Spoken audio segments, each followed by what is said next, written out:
बस ये है। अब यहां पर इस सब्जेक्ट को यदि आप अच्छे से समझ गए हो तो मैं थोड़ा सा आगे बढ़ूं किसके लिए, इस वर्ब के लिए। भाई मैं आपको क्या समझाऊं, ये वर्ब समझाऊं, और मैं वर्ब में आपको समझाऊं कि सर वर्ब क्या है। आप भी अच्छे से जानते हैं वर्ब को, कि वर्ब जो है, या तो वर्ब को आप मैन वर्ब कह लो, भाई सेंटेंस मैन वर्ब भी बनाता है और हेल्पिंग वर्ब भी बनाता है। भाई वर्ब कितने तरीके से, एक सेंटेंस में सिर्फ मैन वर्ब भी हो सकती है, एक सेंटेंस में सिर्फ हेल्पिंग वर्ब भी हो सकती है, और एक सेंटेंस में मैन वर्ब और हेल्पिंग वर्ब दोनों हो सकती है। दोनों तरह के सेंटेंस, तीन तरह के सेंटेंस होते तो है। यदि मैं कहूं कि students read books in the library, तो ये जो रीड है ये मैन वर्ब है। फिर मैंने कहा कि Raju is a manager in my company, तो इज हेल्पिंग वर्ब है। और फिर यदि मैंने कहा कि my mother is cooking food in the kitchen, तो इज कुकिंग मतलब हेल्पिंग वर्ब और मैन वर्ब दोनों है, मतलब तीनों तरीके से सेंटेंस बन सकते हैं। तो याद रखें वर्ब क्या है, मैन वर्ब। अच्छा, मैन वर्ब फर्स्ट फॉर्म में हो सकती है, सेकंड में हो सकती है, थर्ड फॉर्म में हो सकती है, आईएनजी में हो सकती है, एस और ईएस में हो सकती है। मतलब मैन वर्ब इतने तरीके से लिखी जा सकती है। और helping verb is, are, am, was, were, बहुत सारी। सर कितनी तरीके से हो सकती, देखो हेल्पिंग वर्ब फिक्स हो सकती, लिमिटेड हो सकती है। ऐसा कहते हैं कि 250 हेल्पिंग वर्ब है, और जो मेरा पुराना स्टूडेंट है वो जानता है कि मैं ये हेल्पिंग वर्ब सभी की सभी पढ़ा देता हूं, क्योंकि लीगल इंग्लिश का ट्रांसलेशन हेल्पिंग वर्ब पर बहुत कुछ डिपेंड करता है। और मैन वर्ब तो ग्रामर है, अनलिमिटेड है, जितनी आप सीखो, क्योंकि वो वोकैब का हिस्सा है, और वोकैब का हिस्सा है वो तो आप किसी भी नाउन को वर्ब बना सकते हो, किसी भी एडजेक्टिव को वर्ब बनाने की ताकत रहती है। तो वर्ब जो है वो आसान है, लेकिन हेल्पिंग, मैन वर्ब की बात कर रहा हूं, लेकिन हेल्पिंग वर्ब बहुत लिमिटेड है और वो ग्रामर का महत्वपूर्ण हिस्सा है। कोई भी मैन वर्ब यदि आईएनजी लगेगा तो बिना हेल्पिंग वर्ब के नहीं लगेगा, किसी भी मैन वर्ब में थर्ड फॉर्म लगेगा तो बिना हेल्पिंग वर्ब के नहीं लगेगा। मतलब ये हेल्पिंग वर्ब ही तय करेगा, और लीगल इंग्लिश में हेल्पिंग वर्ब का बड़ा रोल है। बिना हेल्पिंग वर्ब के आप सीक्वेंस नहीं बना सकते हैं, सेंटेंस का पैराग्राफिंग नहीं कर सकते, आप जो बात कहना चाहते वो नहीं कह सकते। तो याद रखिए ये वर्ब है। जब आप सब्जेक्ट लिखते हैं उसके ठीक बाद आपको वर्ब लिखना पड़ता है, क्योंकि वर्ब क्या है, काम कराने वाला। क्या है ये, काम कराने वाला। याद रखें यदि सब्जेक्ट काम करने वाला है तो वर्ब काम कराने वाला है, और इन दोनों का होना बहुत जरूरी है। यदि ये दोनों नहीं है तो आप सेंटेंस ही नहीं बना सकते ना। कोई भी सेंटेंस बिना सब्जेक्ट के वर्ब के नहीं बन सकता, आप जहन में डालिए ये बात। अच्छा, मैं आपका एक और आगे चीज हम कि जो हेल्पिंग वर्ब और मैन वर्ब ही तो क्या बनाता है भाई, टेंस बनाता है। मतलब हेल्पिंग वर्ब, यदि मैंने कहा कि you have completed my course और कहा सर ये प्रेजेंट परफेक्ट है, तो उस हैव के कारण आपने इसे प्रेजेंट परफेक्ट कहा।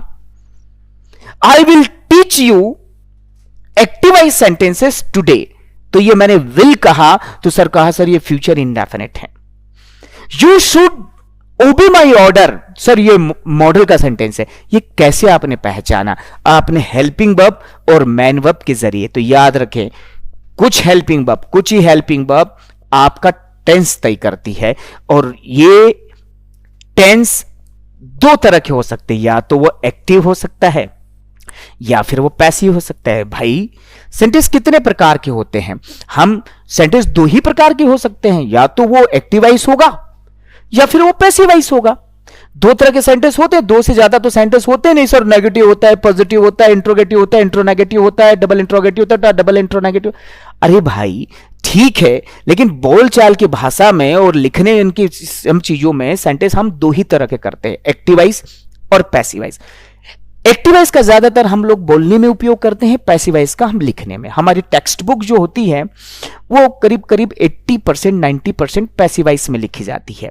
कितनी 80% 90% पैसिवाइज में लिखी जाती है, और विशेष तौर से लीगल इंग्लिश जो लीगल हमारे टेक्स्ट बुक है बैरिट से, वो तो सब पैसिवाइज में ही लगभग लिखे गए हैं। तो याद रखें यदि इन वर्ब के बारे में आपको जानकारी है तो फिर आपके लिए सेंटेंस बनाना, ग्रामर सीखना आसान हो जाएगा। तो हमने अभी एस के बारे में पढ़ा, वी के बारे में पढ़ा। अब मैं थोड़ा सा आपको आगे ले जाता हूं और आगे हम थोड़ा सा पढ़ते हैं। अब देखो मैं आपको समझा रहा हूं सी के बारे में। सी मतलब कॉम्प्लीमेंट। भाई सी मतलब क्या होता है? कॉम्प्लीमेंट। इसे आप क्या कह सकते हैं?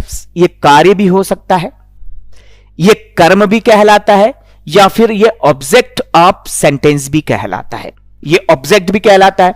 हमको सिखाते तो थे पहले, हम जब पढ़ते थे सब्जेक्ट वर्ब प्लस ऑब्जेक्ट, यही तो ये ऑब्जेक्ट ही कॉम्प्लीमेंट है। तो सर फिर इसे कॉम्प्लीमेंट क्यों कहा?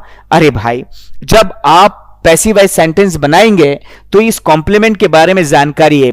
प्रिंसिपल कॉम्प्लीमेंट क्या है यह आप समझेंगे, फ्रेज कॉम्प्लीमेंट क्या है यह आप समझेंगे, और सब कॉम्प्लीमेंट क्या है यह आप समझेंगे। इन्हें बहुत अच्छे से समझेंगे क्योंकि पैसिव वॉइस बनाते वक्त आप इस कॉम्प्लीमेंट को बहुत अच्छे और विस्तृत रूप से समझेंगे। सर पैसिव वॉइस में क्यों? अरे क्योंकि ये कॉम्प्लीमेंट जो होता है ना वो पैसिव वॉइस का सब्जेक्ट होता है।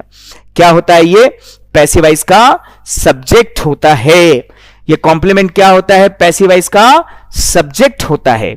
और जब आप पैसिव वॉइस सेंटेंस बनाते हैं तो स्टार्ट में कॉम्प्लीमेंट लिखा जाता है। क्यों? क्योंकि ये काम है। क्या है ये? काम। सब्जेक्ट काम करने वाला है, वर्ब काम कराने वाला है, और ये कॉम्प्लीमेंट काम है।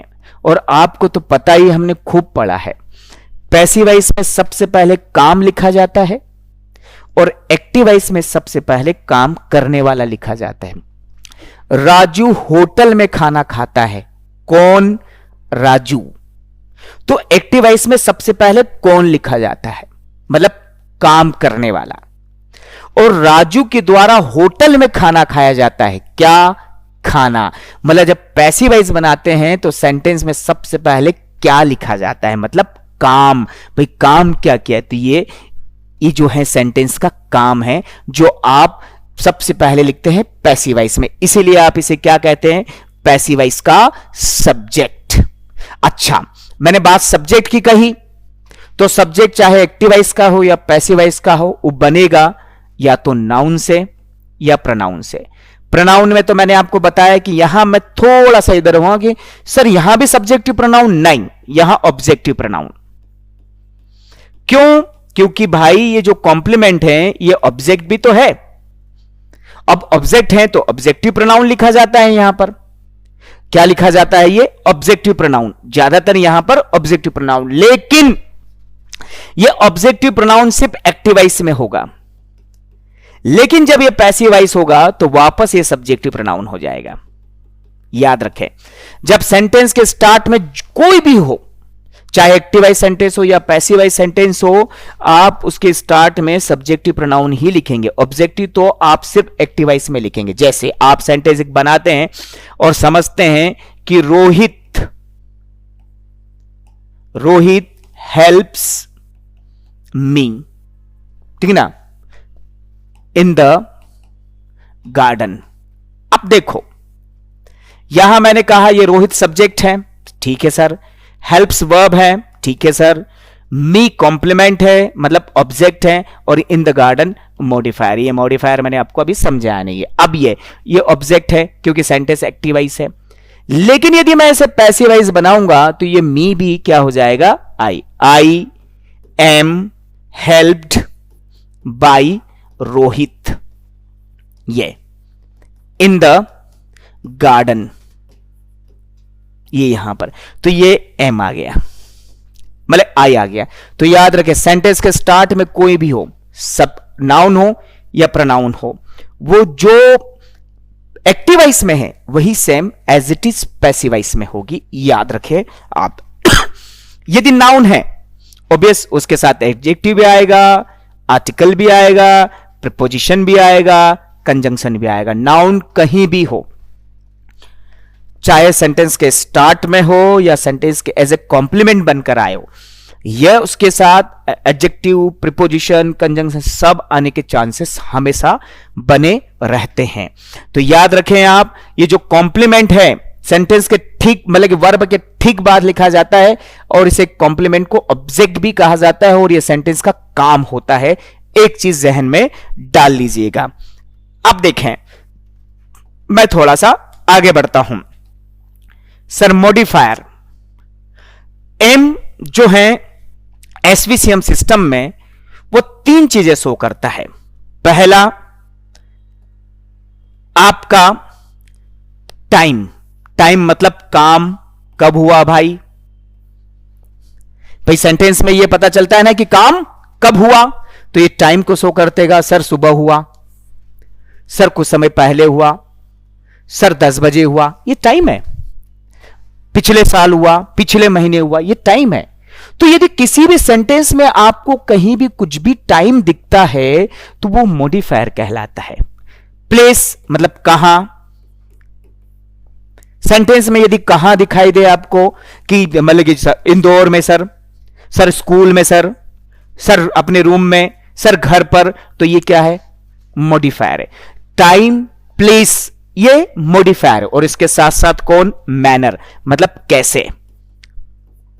ये कैसे, कब, कहां, कैसे यदि किसी भी सेंटेंस में आए तो समझ लीजिए वो मॉडिफायर है।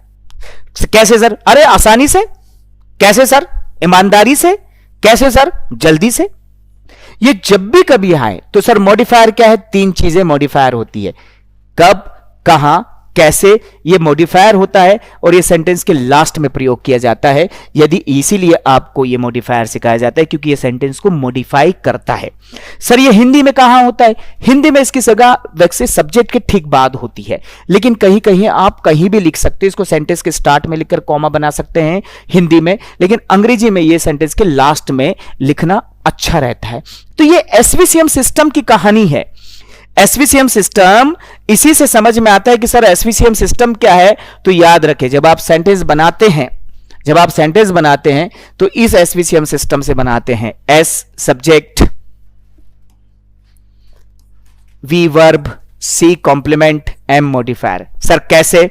ऑब्वियस, मैं 1-2 सेंटेंस आपको बनाकर बताता हूं कि एसवीसीएम सिस्टम में सेंटेंस कैसे बनता है। यदि आप कोई भी हम सेंटेंस को बनाते हैं तो यहां पर ये चीजें मैंने कहा, स्टूडेंट्स, यह सेंटेंस लिखा मैंने। रीड, ये वर्ब लिखा मैंने। बुक्स, ये कॉम्प्लीमेंट लिखा मैंने। और यहां लिखा मैंने इन द लाइब्रेरी। ये तो याद रखें, ये फुल स्टॉप लगाए। ये क्या है भाई? ये सब्जेक्ट है, काम करने वाला।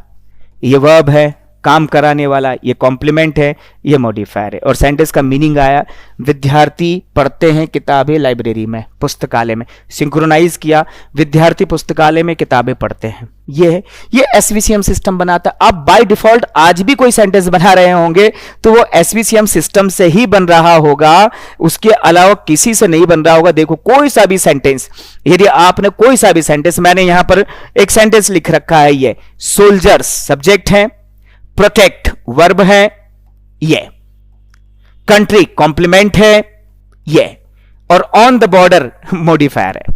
ये 4 चीजें और सेंटेंस सीधे बनकर तैयार हो गया। सेंटेंस क्या बनकर तैयार हो गया? सीधे बनकर तैयार हो गया। एसवीसीएम, सिपाही सरहद पर देश की रक्षा करते हैं। ये हिंदी बनाता है और अंग्रेजी में उसकी सीक्वेंस ये है, क्योंकि हिंदी में सीक्वेंस क्या है? कर्ता, कर्म और क्रिया। ये हिंदी की सीक्वेंस है और अंग्रेजी की सीक्वेंस क्या है? एसवीसीएम। ये सर हिंदी में मॉडिफायर कहां आता है? उसकी जगह यहां होती, तभी तो सिपाही सरहद पर देश की रक्षा करता है। और अंग्रेजी में क्या है? Soldiers protect country on the border. तो ऑन द बॉर्डर मॉडिफायर है, हमने लास्ट में लिखा ही है। ऐसे तमाम सेंटेंस को हम सीखते हैं और समझते हैं इन सब चीजें। तो आप एसवीसीएम सिस्टम को कितना समझे, पहले इस वीडियो को देखें। इस वीडियो को देखने के बाद अच्छे से समझे। जो चीज नहीं समझ में आई मुझे कमेंट करके दे, ताकि मैं दूसरे वीडियोस में आपको इसका रेफरेंस लेकर समझाऊं। मेरे अगले वीडियो में कुछ सेंटेंस में बताऊंगा जिसमें आपको एसवीसीएम सिस्टम छांटना और उनको बनाना सिखाऊंगा। फिर हिंदी में एसवीसीएम सिस्टम छांटना, फिर उनको मैं बताऊंगा, तब मैं आगे बढ़ूंगा। बहुत बहुत धन्यवाद। Thank you.